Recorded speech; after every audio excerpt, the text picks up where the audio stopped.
আসসালামু আলাইকুম। বর্তমান প্রধানমন্ত্রী তারেক রহমানকে বারবার ইন্ডিয়া সফরের জন্য ইন্ডিয়া থেকে বারবার বলা হচ্ছে। ইন্ডিয়া এই মুহূর্তে সবচেয়ে বেশি মানে সম্পর্ক পিছুর দেশ, এশিয়ার মধ্যে সবচেয়ে খারাপ অবস্থানে আছে।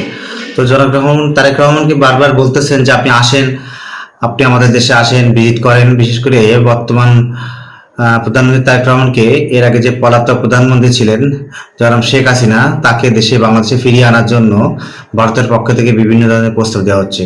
এই প্রস্তাবগুলো এবং এগুলোর সম্পর্ক আগায় নেওয়ার জন্য ভারতের থেকে বাংলাদেশকে প্রধানমন্ত্রী জনাব তারেক রহমানকে 2 দিনের সফরে ইন্ডিয়া যাওয়ার জন্য প্রস্তাব দিচ্ছেন।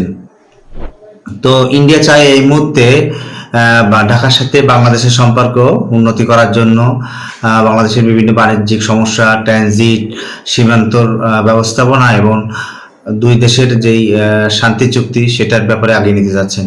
তো এই বিষয়গুলো নিয়ে ওভারঅল বিশেষ করে বাংলাদেশের যে পানি নিয়ে দীর্ঘদিনের সমস্যা, তিস্তা এবং বাংলাদেশ জানেন এই মুহূর্তে তিস্তা যে নদীর পাতটা সেটা প্রকল্প, তিস্তা যে প্রকল্প, সে প্রকল্প অলরেডি চীনের কাছে হস্তান্তর করেছে।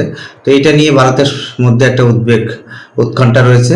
তারা চায় যে কোনোভাবে তারেক রহমানকে দেশের নিয়ে কোনোভাবে তাকে প্রস্তাব করা যায় কিনা, এবং চীন থেকে বাংলাদেশকে কোনোভাবে চীন বিমুখী করা যায় কিনা, এই বিষয়গুলো নিয়েই ভারত একান্ত প্রচেষ্টা চালাচ্ছে যে জনাব তারেক রহমান ইন্ডিয়া আসুক এবং এসে এই বিষয়গুলো নিয়ে ওনারা চাচ্ছে যে একটা শুরু করার জন্য।